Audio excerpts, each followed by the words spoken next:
Let's make a simple table. Add a cube and scale it.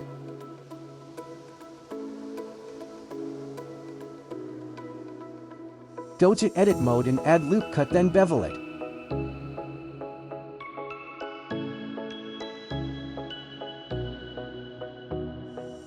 Select the corner faces and extrude it.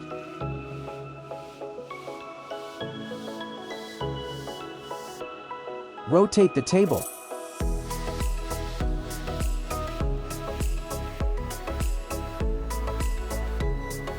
Apply the scale and press it to select whole table and bevel it. Now apply the wood texture. Make a new material. Go to shader editor. Drag and drop the texture.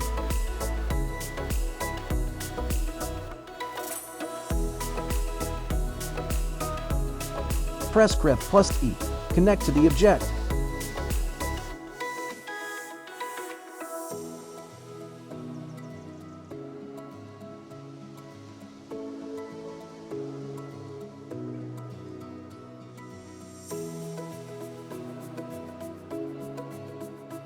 Thank you.